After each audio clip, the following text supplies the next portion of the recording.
السلام علیکم ورحمۃ اللہ وبرکاتہ۔ قرآن مجید کا خلاصہ پارہ نمبر 19، سورۃ الفرقان، سورہ نمبر 25۔ اعوذ باللہ من الشیطان الرجیم، بسم اللہ الرحمن الرحیم۔ گھمنڈ سے دور رہو۔ جب دل پر گھمنڈ کا غلبہ ہوتا ہے تو انسان اللہ کے حضور حاضر ہونے کا انکار کر دیتا ہے۔ قیامت کے دن ایسے لوگوں کے سارے اعمال دھول کی طرح اڑ جائیں گے۔ ظلم کے راستے پر مت چلو، شیطان کو اپنا دوست نہ بناؤ، اپنی بھلائی چاہتے ہو تو رسول کا راستہ اختیار کرو، ورنہ ایک دن آئے گا تم افسوس کرو گے اور اپنے دانتوں سے اپنے ہاتھ کاٹو گے۔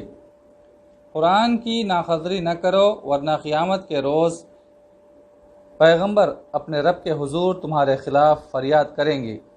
اللہ نے اس قرآن میں تمہارے دل کے لیے مضبوطی کا سامان رکھا ہے، اس سے اپنا تعلق مضبوط کرو، اس سے تمہیں مضبوطی حاصل ہوگی۔ انکار کرنے والوں کی باتیں نہ سنو اور اس قرآن کے ذریعے ان سے جہاد کرو۔ رحمان کے بندوں کا طریقہ اختیار کرو، وہ زمین پر نرم چال چلتے ہیں، وہ الجھنے والوں سے الجھتے نہیں، ان کی راتیں نمازوں سے آباد ہوتی ہیں، انہیں سب سے زیادہ یہ فکر ہوتی ہے کہ ان کا رب انہیں جہنم کے عذاب سے بچا لے۔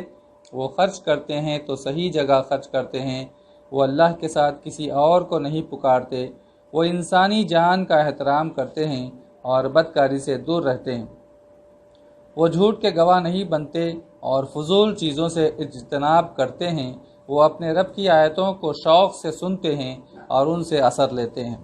ان کی تمنا یہ ہوتی ہے کہ ان کی بیویاں اور ان کے بچے ان کی آنکھوں کی ٹھنڈک بن جائیں اور ان کا قافلہ پرہیزگاروں کا قافلہ ہو۔ جو لوگ غلط راہوں پر چل رہے ہیں، اگر وہ اسی طرح چلتے رہے تو ان کے لیے سخت سزا ہے، لیکن ابھی ان کے لیے توبہ کا دروازہ کھلا ہوا ہے۔ وہ اللہ کی طرف پلٹ آئیں، ایمان لائیں اور اچھے کام کرنا شروع کر دیں۔ صحیح معنوں میں اللہ کی طرف پلٹنا یہی ہے کہ بندہ توبہ کر کے اچھے کام کرنے لگے۔ سورۃ الشعراء، سورہ نمبر 26۔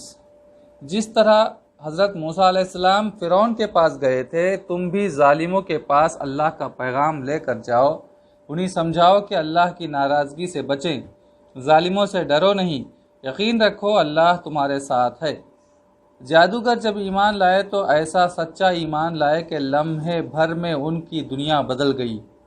فرعون کی جے جے کار کرنے والے اور فرعون کے معمولی انعام پر ناز کرنے والے جادوگر جب انسانوں کے رب پر ایمان لائے تو فرعون کی حیثیت ایک مچھر سے زیادہ نہیں رہی، انہیں اس کی کسی دھمکی کی پرواہ نہیں رہی،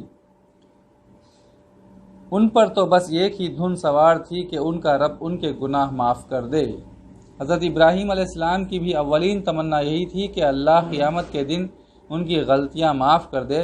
حضرت ابراہیم علیہ السلام کے دل میں بڑی عظیم تمنائیں تھیں، یہ تمنا کہ اللہ حکمت و بصیرت عطا کر دے، یہ آرزو کے بعد والوں میں وہ اچھے ناموں سے یاد کیے جائیں، ان کی سیرت سے رہتی دنیا تک لوگ روشنی حاصل کریں، یہ خواہش کہ اللہ انہیں جنت کا وارث بنائے، یہ تمنا کہ جب سب لوگ اٹھائے جائیں تو انہیں رسوائی کا منہ نہ دیکھنا پڑے۔ تم بھی ایسی ہی تمنائیں اپنے دل میں پالو۔ قیامت کے دن دولت اور بیٹے کام نہیں آئیں گے، اس دن کامیاب بس وہ ہوگا جو اللہ کے حضور صحیح سالم دل لے کر حاضر ہوگا۔ اس دن جنت خود ان کا استقبال کرے گی جو دنیا میں اللہ کی ناراضگی سے بچنے کی فکر کرتے رہے۔ رسولوں کی تاریخ پڑھو، سب رسولوں کی ایک ہی دعوت تھی، اللہ کی ناراضگی سے بچو اور میری بات مان لو۔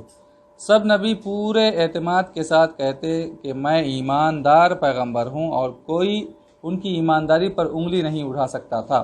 سارے رسول صاف صاف کہتے تھے کہ مجھے تم لوگوں سے کوئی صلہ نہیں چاہیے، میرا صلہ اللہ کے ذمے ہے۔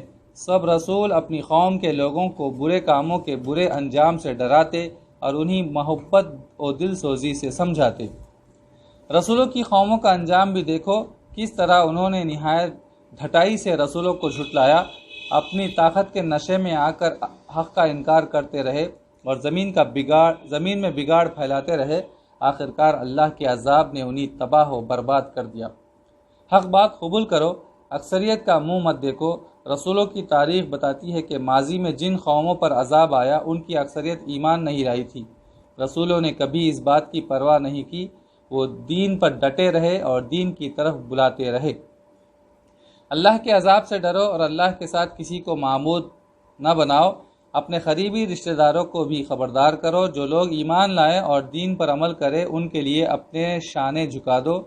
اللہ پر بھروسہ رکھو۔ جب تم اللہ کی خاطر اٹھتے ہو اور تم سجدہ کرنے والوں کے درمیان سرگرم ہوتے ہو تو وہ تمہیں دیکھ رہا ہوتا ہے۔ جو لوگ شاعروں کے پیچھے چلتے ہیں وہ گمراہی میں رہتے ہیں، ہر وادی میں بھٹکتے ہیں اور ان کے قول و عمل میں تضاد ہوتا ہے۔ لیکن جو لوگ رسول کی پیروی کرتے ہیں وہ ایمان کی دولت سے مالا مال ہوتے ہیں، ان کی زندگی اچھے کاموں سے سجی ہوتی ہے، وہ اللہ کو بہت زیادہ یاد کرتے ہیں اور ان پر ظلم کیا جاتا ہے تو وہ اپنے موقف پر ڈٹے رہتے ہیں۔ سورہ نمل سورہ نمبر 27۔ قرآن پاک کی آیتوں کو دھیان سے پڑھو، ان میں ایمان والوں کے لیے ہدایت کا سامان اور خوشخبری کا پیغام ہے۔ ان سے فائدہ اٹھانا چاہتے ہو تو ایمان لاؤ، نماز قائم کرو، زکوٰۃ کا اہتمام کرو اور آخرت پر یقین رکھو۔